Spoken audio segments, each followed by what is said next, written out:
Hello, everybody. It's the weekend after the election, and we're all still around. We're all alive. It's early in the morning, Keith. You've just woken up, and your newsletter, your tech newsletter for this week, that was the week, our weekly tech show.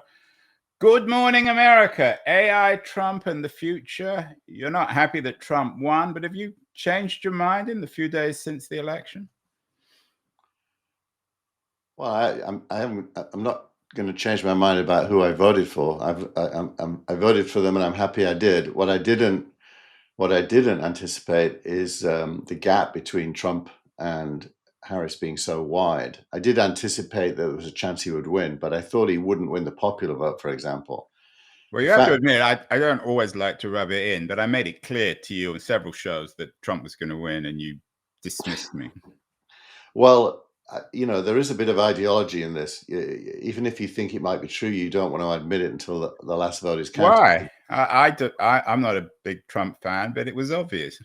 Wasn't it obvious, Keith? I mean, you're in the business of looking into the future. You're an investor. How could you have missed it? You're just cleverer than me, Andrew. I mean, it's quite clear. Well, that goes without saying. Not only of me, by the way, but I don't think there was a single pundit that said Trump would win the popular vote by what is it? 5 Well, but yeah, I mean, no one's going to get that granular and without making a fool of themselves. I think they thought the worst case scenario was they did win the Electoral College just, and Harris would win the popular vote. That was the consensus. And this idea that it was close, which has clearly been poo-pooed. We did talk last week about how unreliable the polls were due to people with cell phones not answering them and so on. So I think there was a degree of reasonable likelihood that Trump was going to win. I disagree on the analysts. Nate Silver at the New York Times made it very clear that he thought that the likeliest outcome would one of the candidates would win reasonably easily. I mean, it wasn't a landslide election. He just won decisively, but it wasn't. Well, it wasn't Mondale and Reagan.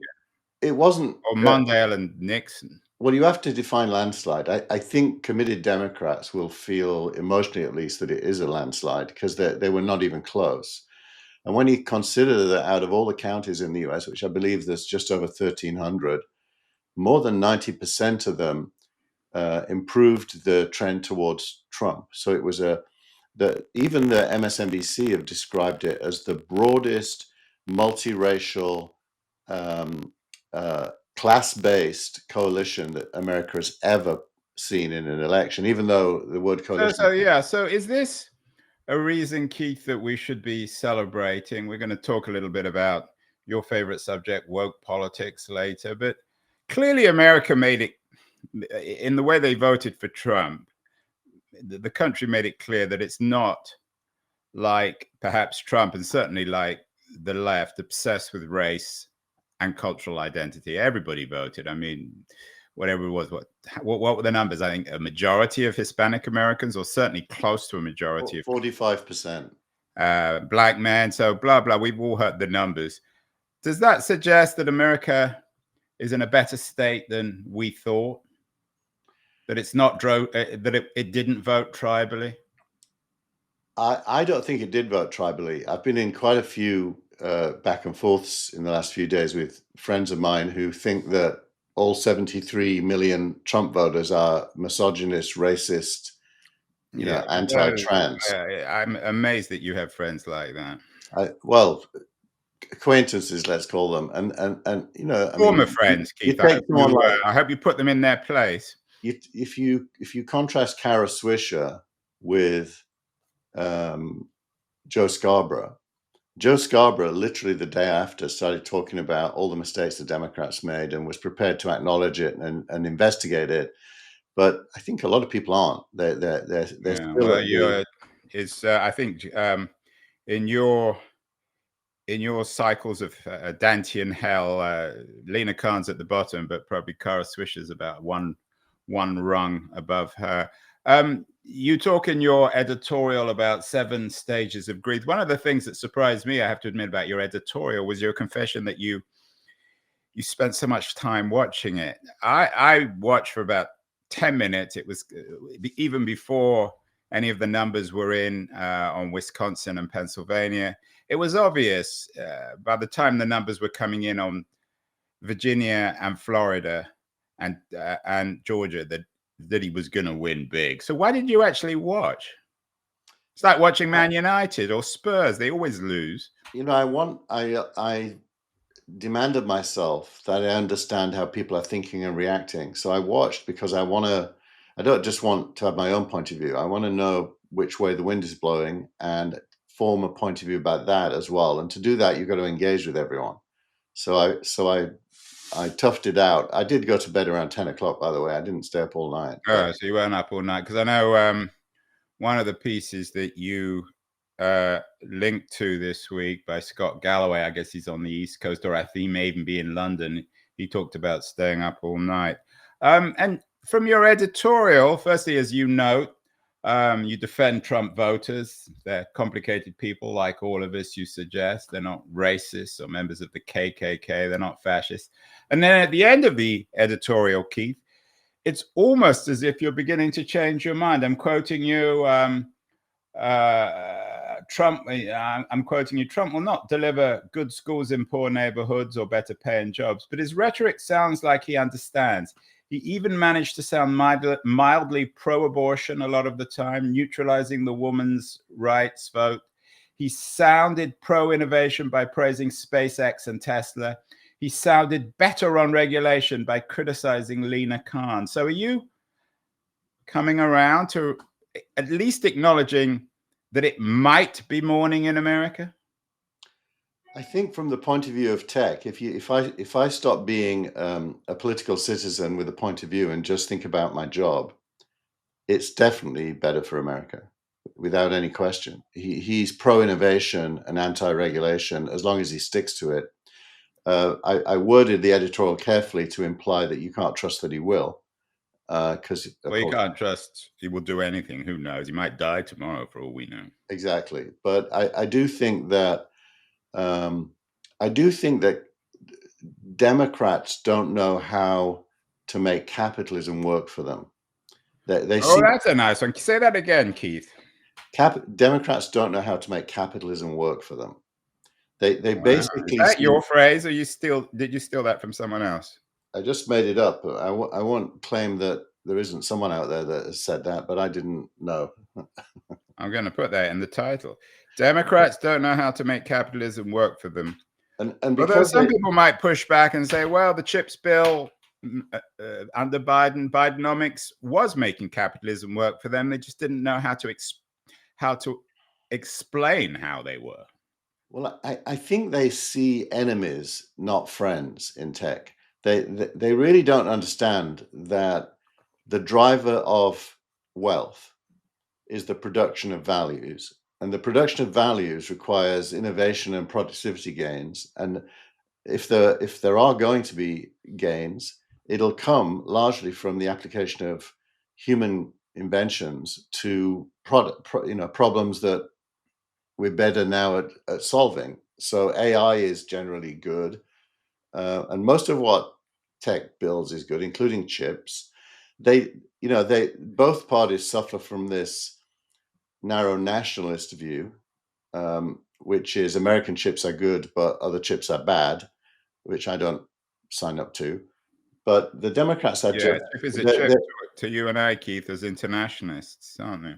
Exactly. But I do think the Democrats are very, very cautious to embrace innovation. It's you and me are both British, and if you remember, Harold Wilson came to power in 1964. You and that fellow Yorkshireman. A fellow Yorkshireman, and his phrase was, "The white heat of the technological revolution was going to be what Labour would embrace," and they did actually do it. I remember using a computer in school when I was 10, and you don't get any of that from the Democrats, which is why you end up getting. Al Gore invent the internet? Did who invent the internet? Al Gore. He did not. It was Vince Cerf and Bob Metcalfe.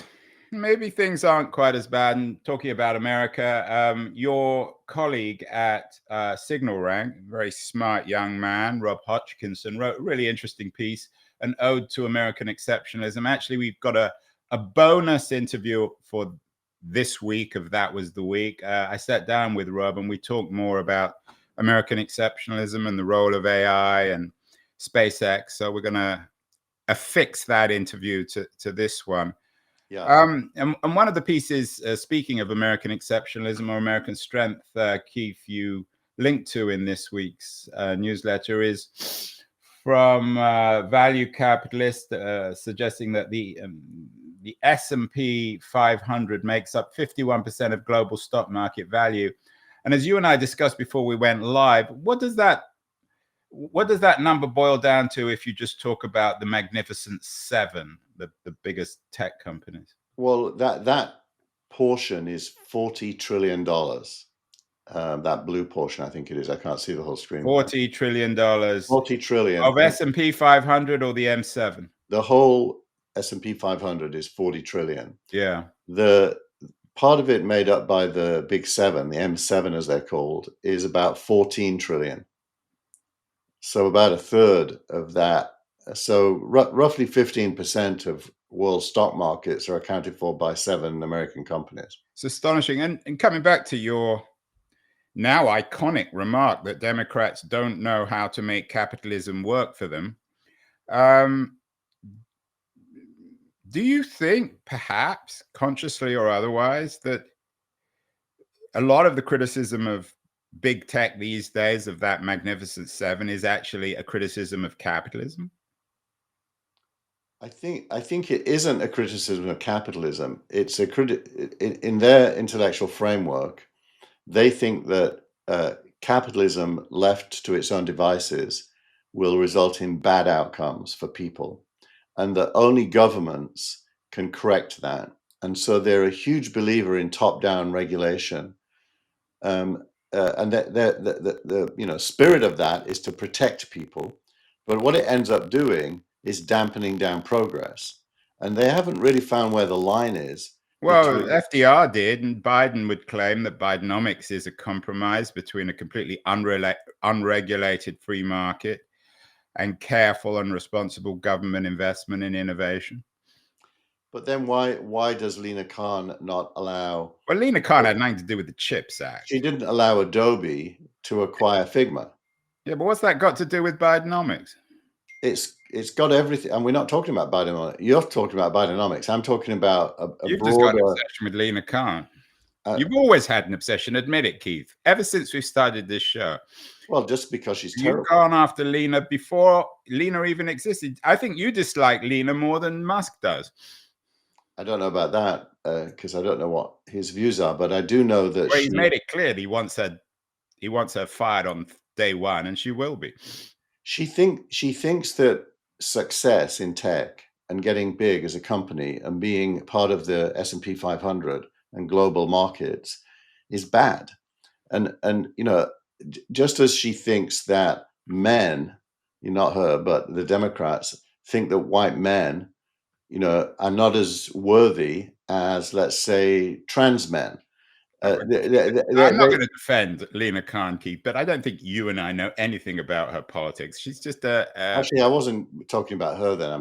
You're talking about all. Well, we'll get to that political side for post of the week. But one thing that was interesting I found about it's excellent newsletter, by the way, Keith. Even the art is vaguely amusing, your AI art. One thing I was struck by was you left out your favorite fellow, Elon Musk. He's in the news dramatically. He was on the phone, apparently, with Trump and Zelensky this week. It was a really interesting piece in the Daily Beast about how all this means that he's crushed Jeff Bezos in space.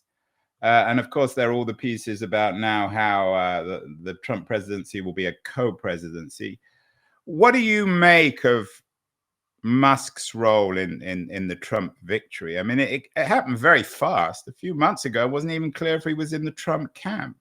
Was this a conscious plan of his, or is it just Musk being Musk and waking up one morning and thinking, well, I'm going to throw a few billion at my friend Donald Trump and I don't care what anyone thinks? Well, it's another example of the stupidity of the Democrats. They pushed him into Trump's camp by not even inviting him to a summit about electric vehicles, when his cars are the best selling in the world. Yeah, that was a bit dumb. especially Yeah. a guy as thin-skinned as him. So how? I mean, Was that Lena? Do you think Lena was in charge of the invite list? I don't know who was in charge, but she probably knew about it, and I would say that it's just stupid because he's a doer. Musk is a doer. He's not going to hang around anywhere where he's not allowed to do things. So they pushed him out. He went to Trump. He found reasons to agree with Trump, including some unsavory ones that I completely disagree with him on, like immigration. But I suspect he will do to the government, if he's allowed. I don't know he'll be allowed, but if he's allowed, he'll do to government what he did to Twitter, which is get rid of a very large percentage of bureaucrats and slim it down and make it, if he can, more efficient. Although I'm not sure. I mean, I hadn't heard that argument before. I'm not sure that what he did to what he calls now X is a model for the US government, because it's not as if X is particularly functional, is it? Well, it is very functional. When you think he's only got 20% of the original workforce, and as far as I can tell, it's fine. And everyone was saying it was going to collapse, and it didn't. And you got to admit, government is a bit like that. I mean, the fact that most government is analog. When you go and get your driver's license, you have to go to a building and stand in a queue in an era where we have iPhones with digital driver's licenses. Government is incredibly backward and inefficient. And anyone with his brain looking at any government department is going to come up with ways to improve it and make it. Yeah, I hope Musk deals with the DMV, because if he is indeed co-president, this week my daughter took her driving test. She made a reservation at the DMV in Daly City, just on the edge of Silicon Valley. And I had to drive her because, of course, she didn't have a car. Yeah. We were there 6 hours. Wow. Now, that's with a reservation. Of course, fortunately, she passed. It would have been even more annoying had she not. So if Elon Musk is watching, I hope he addresses the DMV. Yeah. The big issue, of course, Keith, is what Trump's going to do with AI. Jeff Robinson. Your friends at TechCrunch. Sorry, what were you going to say? Jeff Robinson, who's listening to us, says we'd be better off sticking to tech and not politics. And Jeff, I think we both have some sympathy for that, but I think we thought we couldn't not talk about politics. Well, you wrote this. I wrote it about Good Morning America, AI, Trump, and the future. So let's get to AI. What Trump's victory could mean for AI regulation from your friends at TechCrunch. What do you think? Is this a big deal? The funny thing is, most of the execs want to be regulated because they want. But only they only want their kind of regulation. They want their kind of regulation, and as we all know, Musk and Altman, there's no love lost between them. Right. And I would imagine that Musk is going to get more of his own way than Altman's going to get, because he's an insider. So let's see. But it's definitely going to be a lighter touch than it would have been had the Democrats won. I personally think that's a good thing. It didn't make me vote for Trump. I voted for Harris, despite being more regulatory for social reasons. But there is a strong case to be made that less regulation in AI is good. If you contrast it with Europe, where they brought in an AI Act, Europe is just not in the race for AI. And in the video that will follow with Rob Hodgkinson, he really talks about that. He's slightly younger than Keith and I. He's a British VC who came over to the US recently. He's been living in Menlo Park 4 years. And he really talks about this. His ode to American AI exceptionalism addresses this increasing gap between America and the rest of the world, particularly Europe. So it's an important difference. Do you think that Musk's association, closeness with the administration, at least in the beginning, who knows what will happen, will create, you note that he's not particularly close to Sam Altman. I think he's suing OpenAI. He's not close to Bezos. Could there be a lot of, could this be a little bit of a civil war in Silicon Valley between firstly, Musk against everybody else, and then the pro-Trump camp and the anti-Trump camp? Because there was a lot of ill will before the election. Yeah. Well, look, I think Trump doesn't have a point of view on almost most things, and so he's going to rely on Musk in domains where he thinks Musk is the right person. Other domains, different people. So it's going to be a patchwork quilt. There's going to be no coherent, political ideology, I don't think. Well, the name that always comes up, because it always comes up in these kind of conversations, particularly with Democrats, is Teal and his association with J.D. Vance. Yep. Was Teal the puppet master here, or is he? Because my understanding was that Teal didn't give much money to Trump in this. He didn't give any, actually. He kept Yeah, and he's out of not it. that well. I mean, he's certainly not in the Musk class of wealthy men. Well, no one is, but he's very Right. wealthy. But he's, And yeah. he did make the statement that anyone who bets against Musk is a fool, and that's from a guy who fired Musk from PayPal. Yeah, the PayPal mafia continues to. Yeah. I wonder how Reid Hoffman is feeling. I wonder if they will make up Hoffman and Teal, and whether because I still think the majority of people in Silicon Valley, especially the wealthy, are pro-Democrat, don't you think? Yeah, very much so. And I mean, the spirit of my editorial is everyone's going to get over themselves super fast. And Well, we don't care because, as you said, in the end, it benefits all of us. We all have our portfolios, which dramatically went up this week. We don't have to worry about massive changes in taxation law. But the point of my editorial is we're going to be okay, but the people who voted for Trump largely are not going to be okay. Now you're going back into the degenerates, Keith. I thought you were just protecting them. No, I actually think that most of the 70 million people who voted for Trump, 70 million plus, need, a higher minimum wage. They need free healthcare. They need better schools in their neighborhood so that their kids can compete with kids from wealthier neighborhoods. And that's a class divide that Maybe they just need AI. AI will be an accelerant for sure, but there has to be a plan. It doesn't just happen. All right, well, that goes without saying. Or maybe AI will take away the few jobs they still have. Yeah. We shall see. Your startup of the week is an interesting one, and it very much in keeping with the theme of the show, AI and Good Morning America. Perplexity nears a $9 billion valuation. It's the most direct competitor, I guess, to Google. Is that fair? As an AI quote unquote search engine? It wants to be.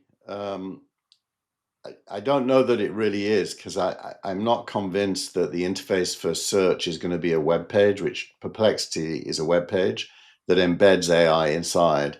So it's a close cousin of the Google look and feel, Yeah. but with better content, I would say. So it could, but Google's very sticky.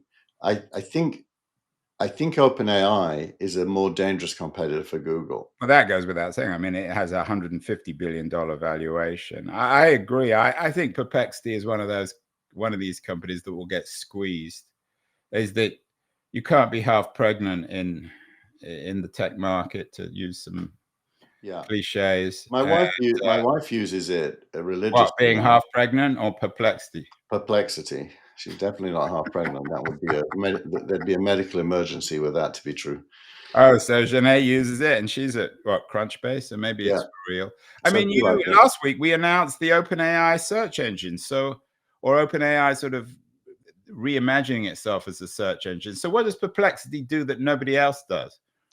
It integrates lots of sources into search results, including OpenAI. And so if you type in a keyword like search or a prompt, you'll get back a Google-like user interface, but with much better content from various sources. So it's trying to build a better radio. Yeah. When everyone now is interested in televisions, is that fair? And it is building its own foundation model, but it's far behind. So who's behind this valuation? It seems like if you're going to be really betting on this thing, you're better off investing in OpenAI. Is it VCs who can't afford to invest in OpenAI? I doubt it. Institutional venture partners are huge, and so they're doing this out of choice. And I think the most likely outcome for Perplexity is it gets acquired. Yeah, I was thinking that myself. And if you look at the big boys in tech, they're really not leading the AI charge. It is Anthropic and OpenAI and Mistral in France and a few others. So the big guys, they've already started acquiring things to try to stay relevant, but they're acquiring features, current features. They're not really building the long term. All right, I did maybe we can make this the interview of the week next week. I did an interview which will run next week on Keen On with Parmi Olsen. She's written a book about this imminent competition or real competition between OpenAI and Google to control the AI market. Demis Hassabis is a central figure in her narrative. It's been shortlisted. She's the Bloomberg person in London, and it's been shortlisted for the FT Book of the Year. She suggested in our interview that she thinks Demis will be the next CEO of Google. So she has some very interesting thoughts on this. I mean, in a winner-take-all economy, which we've seen time after time after time when it comes to tech, it's very hard to imagine a place for Perplexity. Yeah, I think every person who knows what they're doing will want to be using the best AI, and at any moment in time, that means one thing. And so there is going to be a trend towards winner takes all, whoever's the best. Yeah, and coming back to the Google thing, I'm not like you. I'm not cutting edge tech. I'm a lazy tech user, but I use it every second of my life. And Google is already sort of nudging me over to their AI world, because when I enter queries into that search engine box, what I see first now is AI, and I'm not unhappy with that. Yeah, the 7 stages of grief that I put in the editorial this week came from Google AI. Okay, if you were the one who denied that Google has a play and that everything is going to be OpenAI. So you shifting too, just as you've shifting over to Trump? No, I think you're allowed to find something useful without throwing your lot in with that entity for everything. You're allowed to have 2 wives. Don't tell Janae. So we're going to keep it short this week, Keith, because I'm running the Rob Hodgkinson interview after this. Yeah. But your post of the week, we're not supposed to talk about politics, but you choose to, and you made your post of the week by Noah Smith, who is an excellent writer, and his Substack page. Identity politics isn't working. I don't think he mentions Lena Khan, but what is Noah Smith suggesting about the lessons from the election? I think it's a well understood argument that many people disagree with, but he's saying that the Democrats have privileged the underprivileged at the expense of the mass, and by their focus on the underprivileged or the oppressed, they make the archetypal white man feel shamed that he is a white man. Like you and I, do we feel shame, Keith? I think we shouldn't, but I do think Are you suggesting politics, you do, that you apologize for being a white man? I would never, and I do think identity politics kind of begs you to. I do have friends who do apologize for being a white man before they're Do you steamed. think if you had dinner with Lena Khan, you'd end up having to apologize to her for being a white man? I definitely wouldn't, but she might want me to. I don't know her well enough, but I will say, Andrew, identity politics starts life as caring for the underprivileged, but ends up denying normal people the right to a good life. It's almost like that you normal people are stealing from the underprivileged, and you set up this contest which doesn't work. And you see what happens is the deplorables, as Hillary Clinton called them, are super powerful, and they're not really racist. I think most people are fine with helping everyone have the same chances in life. So Most it people really is, Keith. Let's end, and we're going to follow up with the Hodgkinson interview. I'll staple it onto this conversation. But can we perhaps believe that it's morning in America? I mean, everyone hated Reagan. Everyone thought he was going to blow the world up, and then he didn't. So could this be the beginning of a new positive moment in American history, and certainly in the history of tech? American tech? I think if everyone can get to acceptance and focus on outcomes, it actually could be, but it's going to be super hard for many people to get there.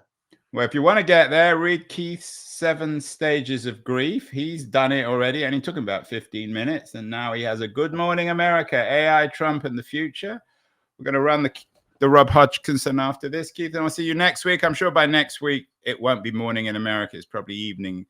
Trump or Musk or someone will have done something outrageous and we'll be complaining again. But congratulations on trying to be positive and optimistic at a time of confusion and complexity in America. And I'll see you next week. And I hope you'll have an opportunity to have dinner with Lena Khan. Thank you, Andrew. Hello, everybody. 40 years ago in 1984, Ronald Reagan came out with a series of advertisements which were called Morning in America. Reagan announced that America was back, America was exceptional, and America was very successful. We've had 40 years since then, in some people's mind at least, I think, of American decline and crisis. But maybe we need to rethink that. There's an interesting post by Rob Hodgkinson, who's the managing director of SignalRank, a company that he co-founded with Keith Teare, who's my partner on the That Was the Week Tech Roundup podcast. And Rob had an interesting post this week, an ode to American exceptionalism. Rob is joining us from Menlo Park. Rob, is it morning in America again? Hi, Andrew, and thanks for having me on the show. Look, I think the piece was really a reflection of some of the technological trends that we've seen in the last month or so, where you really had this iconic image of Elon Musk SpaceX collecting the Starship with his so-called chopsticks. And in my mind, someone who wasn't around during the moon landings, this is kind of potentially the most exciting and most iconic moment that's happened in technology, certainly in my working lifetime. Yeah, so, and you put it very nicely. That's why I actually dragged you onto the show. The beginning of the piece, Ode to American Exceptionalism. I'm going to read it out. What a time to be alive, you write. If watching SpaceX chopsticks collect a rocket going half the speed of sound doesn't stir you to the core, go touch some grass. The cheering and whooping of the mission-driven SpaceX team is hugely inspiring. Rob, you know that Elon Musk isn't everybody's favorite cup of tea. So not everyone is going to be cheering and whooping, but why should we be? What's the big deal about what happened at SpaceX in the last few weeks? Well, yeah, I think, Elon Musk's politics aside, I mean, there's no doubt that he is one of the great technologists of our age, if not the great technologist of our age. And that has to be celebrated. I think there's, this idea of pushing consciousness across different planets should be celebrated, regardless of your politics. And my point was actually not necessarily about SpaceX.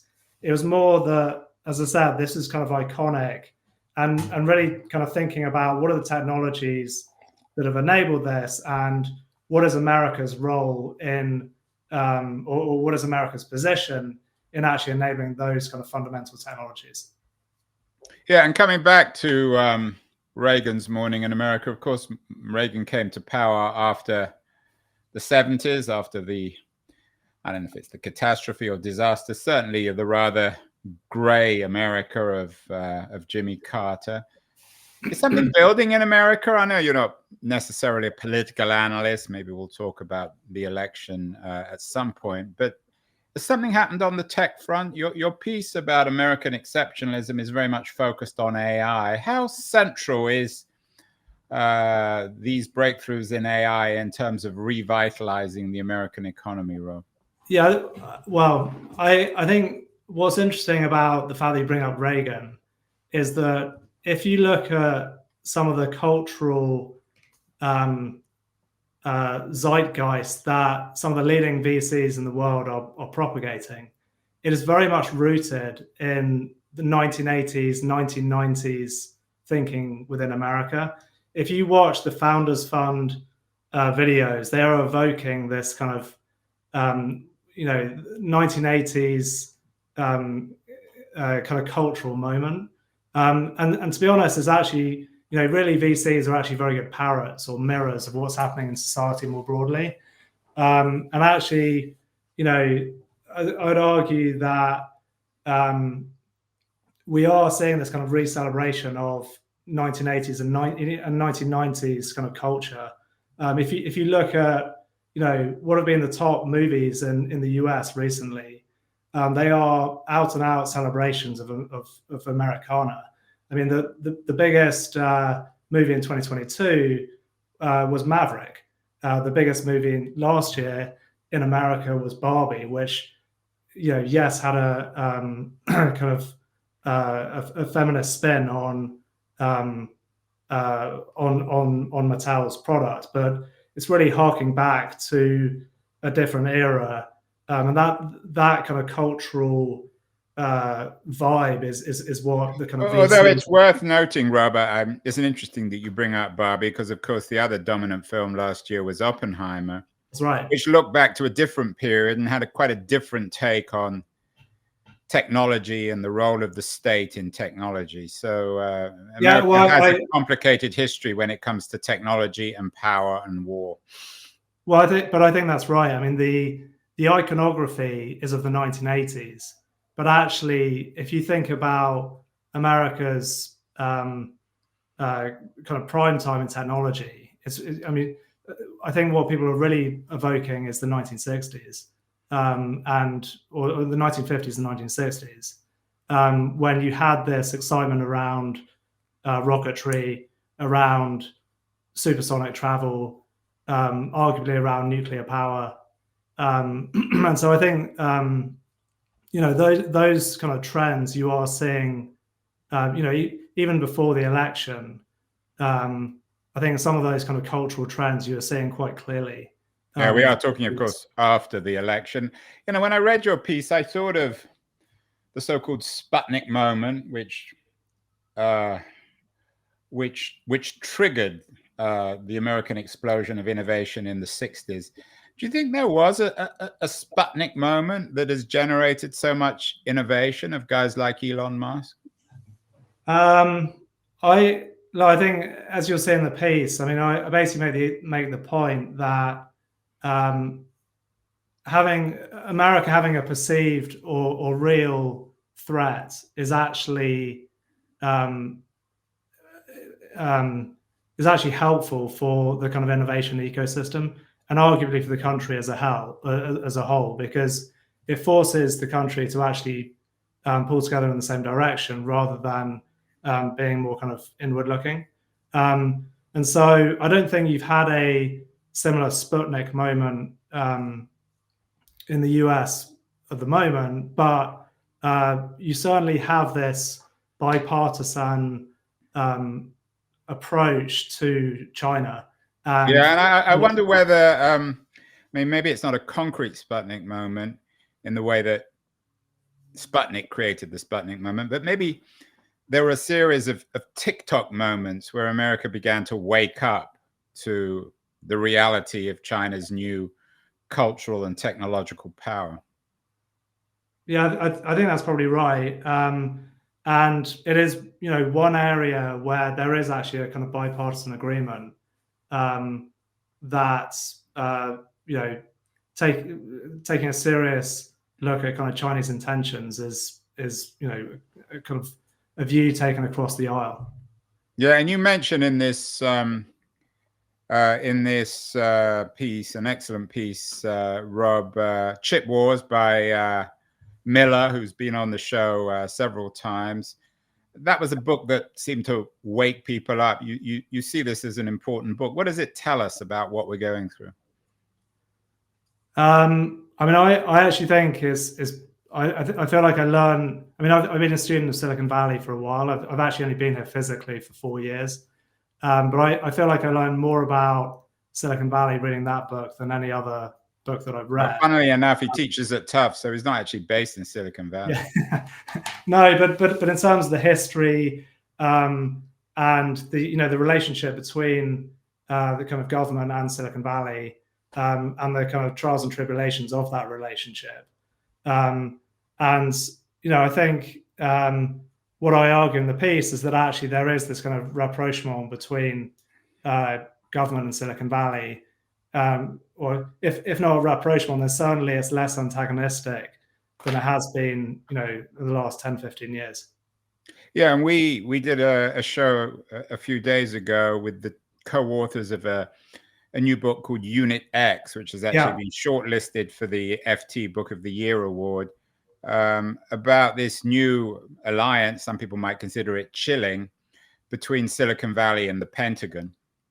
What do you make of these new kinds of alliances? Of course, the internet itself came out of what some people consider the military-industrial complex in the United States. So this isn't a new thing, but there's certainly more and more intimate relations between Silicon Valley and the Pentagon and the American state in Washington, D.C. And now that that Musk, we have to assume, is going to play an important role in the new administration, those relations are only going to get more intimate. No, I think the pervasiveness of technology within society means that much of the low-hanging fruit in terms of technology's ability to operate in fairly regulatory-free or low regulatory environments has already been picked. So technology is now starting to encroach in much more highly regulated industries, and so that necessarily requires a better relationship between Silicon Valley and government, and that is not just in defense, but also in healthcare, education, manufacturing, etc. And of course, infrastructure. The other story here, which you focus on in your piece, is this growing distance between the US and Europe and the UK. You're from the UK, as you said, you came over here 4 years ago. When I first came over to the US in the 80s, the GDP and the quality, the standard of living, average wage, Americans and Brits and Europeans was about the same. Now there's a dramatic difference. How important is this, Rob? Is this a cause or a consequence of American exceptionalism, or both? You're talking about the increasing wealth of the United States, certainly compared to Western Europe and the UK. Yeah, look, I think the role of government today is pretty challenging in terms of the demographics that Western society see, in terms of kind of wage growth, and the challenge for government and for society is where does that growth come from? And I guess the argument of my piece is that actually potentially a core engine of that growth could be artificial intelligence and the productivity gains that enables, and this could be an underlying technology that drives some of that growth. So the United States clearly has a lead in this technology kind of downstream, and that should lead to faster growth from the US than in Europe. There's a lot of fear, as you know, as well, of AI, fear of its impact on our productivity, even some people think our species. Are you at all concerned with the potential for AI to replace our jobs, to make us essentially redundant as a species? Or is that something that you think is exaggerated and misunderstood in this new AI revolution? I think the risks are certainly elevated. Excuse me one second. My daughter's coming in. Hang on a minute. She probably has some strong views on AI. No, don't.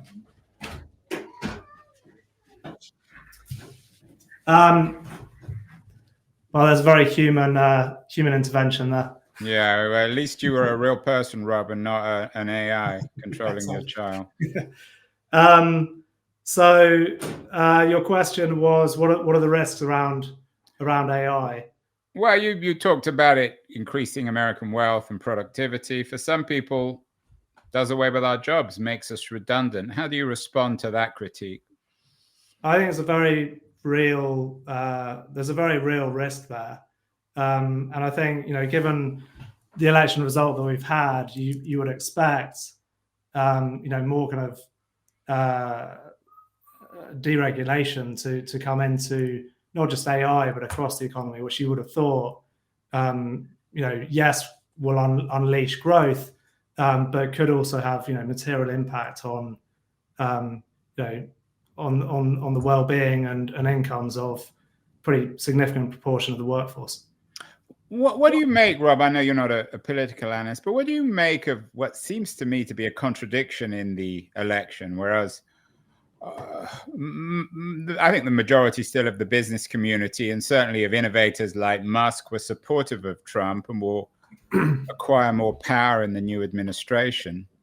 But at the same time, Trump wasn't articulating Reagan's Morning in America message. He was suggesting quite the reverse, in fact, using sometimes some rather unpleasant language to describe what America has become.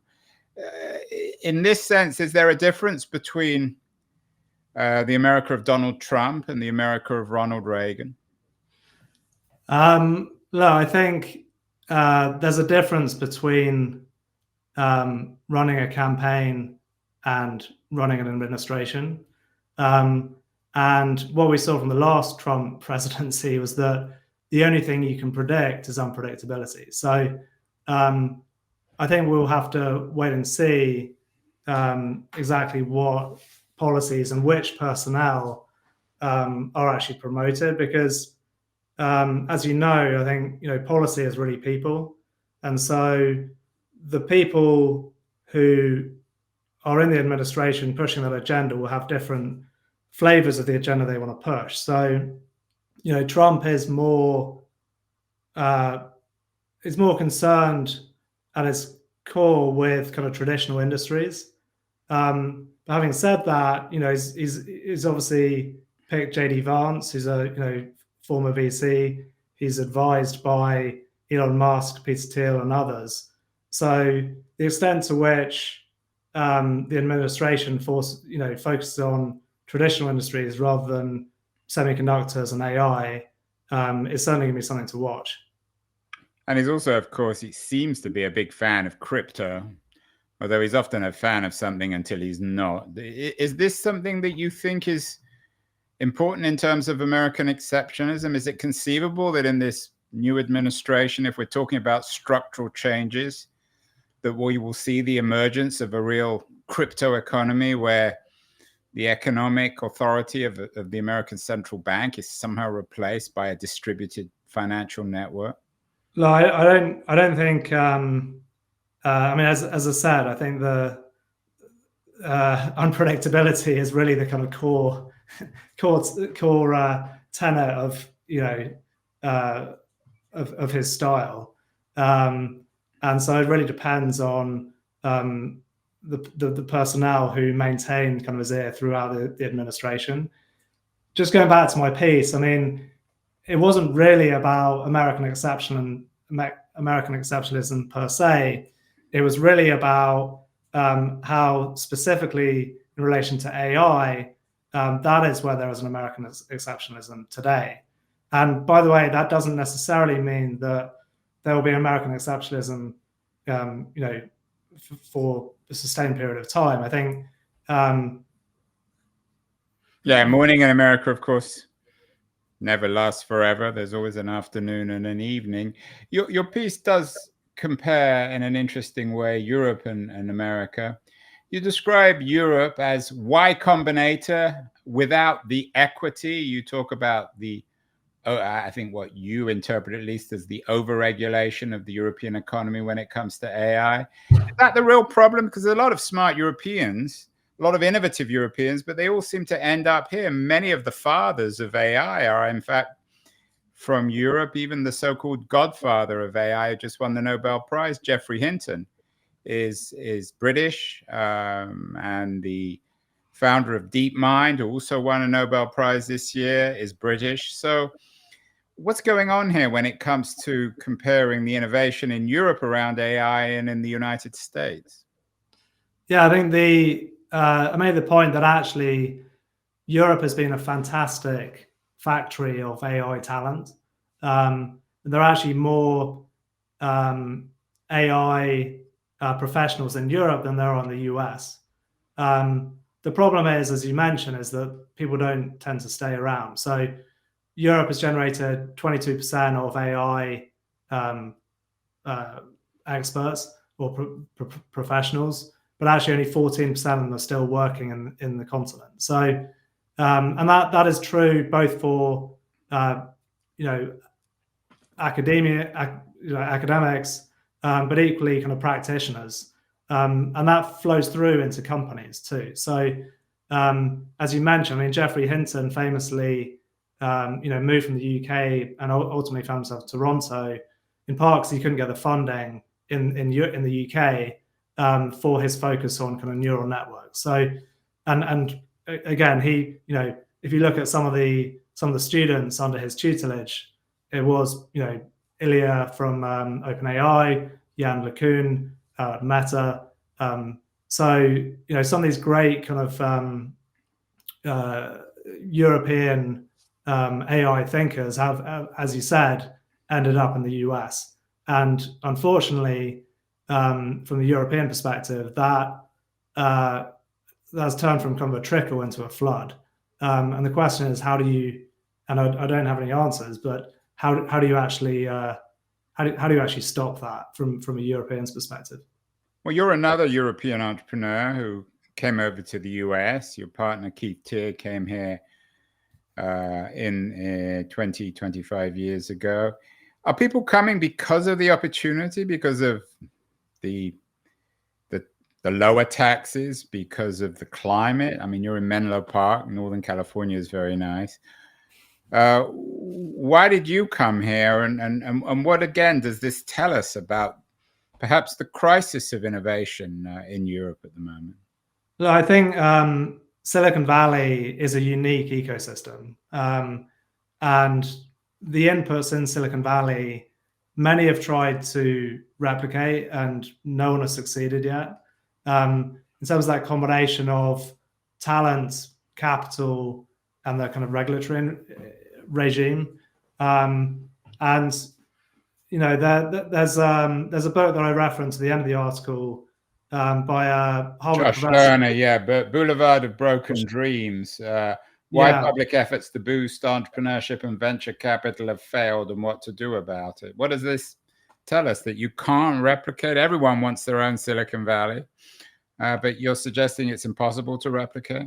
I don't think I'm suggesting that. I'm saying that, I mean, this book was written, I remember reading this book about 15 years ago. It came out in 2012. Yeah.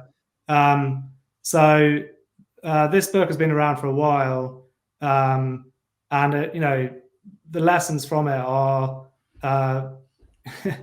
make for depressing reading if you are a kind of public policy official in somewhere other than the US, because it's just very challenging to kind of replicate the magic that has evolved within Silicon Valley, and despite kind of best efforts from people to try and do that.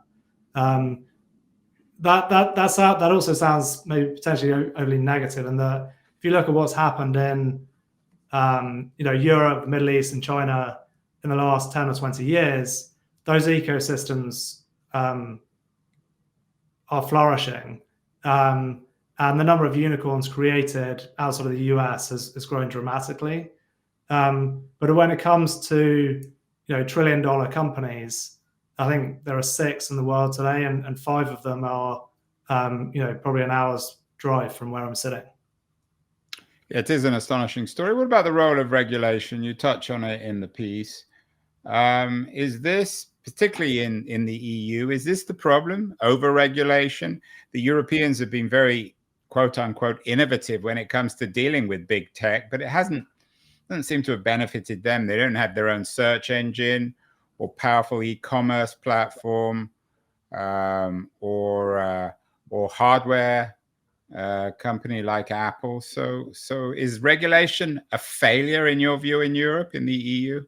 Well, I think that regulation is downstream from the actual problem, which, as you outlined, particularly in relation to AI, whether it is the chips from NVIDIA or the hyperscalers or ultimately the foundational models, the leaders in those fields are currently in the US. Now, in Europe, you do have Mistral is obviously building its in France is building its kind of foundational models. I think the challenge they will have is remaining independent. So because building these foundational models is so capital intensive, and unless you have either a sovereign wealth fund behind you or a Magnificent Seven kind of balance sheet, it's just very challenging to kind of keep up. Yeah, I mean it's like with OpenAI. I mean, I don't know how many billions of dollars now have been invested in the company, but certainly several. And it's a startup. It's not public, but it's worth over $150 billion. So it's not like the 1990s. We're not in the startup world of the first internet revolution, are we? Not yet. I think I actually wrote another piece recently about why the opportunity for venture capital in AI is not yet. I mean, with these technology cycles, you tend to need to build the infrastructure layer first and actually have some level of stability there before the kind of venture capital opportunity emerges. So if you look back at, even go back to kind of the internet itself, obviously funded by the government and DARPA with the kind of ARPANET, and then more recently, the mobile and cloud revolutions, were the infrastructure was in place from the kind of large incumbents before you could build the kind of Ubers and Facebooks of the world on top of that infrastructure. And the same is true in AI. So it's not really a venture capital game yet. And Sequoia wrote this piece a couple of weeks ago about how there is actually a white space for the application layer of AI, whether that is agents or something that we haven't even thought about yet, where with a much smaller check, you can actually build a kind of power law scale business, without needing $100 billion. Yeah, although what you're saying is very interesting, Rob, but it kind of contradicts what you're doing at SignalRank, a platform for investing in Series B startups, because if we're not at the point yet where AI is an opportunity for venture, where are the places to invest at SignalRank? What's SignalRank doing if there aren't any AI startups yet? Yeah, or if the AI startups are so well capitalized that they're impossible to actually invest in? So SignalRank is a index of what we believe to be the highest potential Series Bs globally. And the nice thing about investing in an index is that in kind of Jack Bogle, the founder of Vanguard's famous words, an index fund which is one that removes sector risk, geography risk, manager risk, and vintage risk. And that is true for our strategy here too. So we are basically surfing on companies backed by the best investors in the world across any one vintage. So our expectation, what that means is that in any year, we'll be investing in what we believe to be the top 5% of Series Bs. My advice to your marketing department then is you need some images of surfers. Maybe go to Santa Cruz or down to LA, get some nice surfing images, because that's well. exactly But what to your question, I mean, we're not exclusively investing in AI. It is true that most isn't of that where all the money is, though? Really, ultimately, that's where all the money will be. Look, I think there are, from our vantage point, and we see Series B from over 200 seed managers. So we're saying about 50 or 60 Series Bs a month, which is about half of all Series Bs globally. From our vantage point, there are basically three sectors that are attracting Series B capital at the moment. The first is AI, which is not surprising. And then the other two are really this combination of kind of software and hardware, where yes, they're underlying these businesses is kind of AI technology, but they don't really present themselves as that. So climate tech and defense tech are really the other kind of two sectors where we are seeing high quality companies attract capital from the best investors in the world. Well, let's go finally back to Morning in America, Ronald Reagan's promise that America was exceptional and about to take off once again. Back then, everyone was fearful of Japan. Now it's China. You cover China in your piece. A lot of fears of Chinese innovation. It gets manifested in the political sphere by people's concern on TikTok. Some people want to shut TikTok down. How much innovation, in your view, is there in AI in China? And what does the China story tell us about American AI exceptionalism? Yeah. So, I mean, obviously, I don't speak Mandarin, and so I'm only my perspective here is really based on kind of Western media, Western readings of the kind of what's happening in China.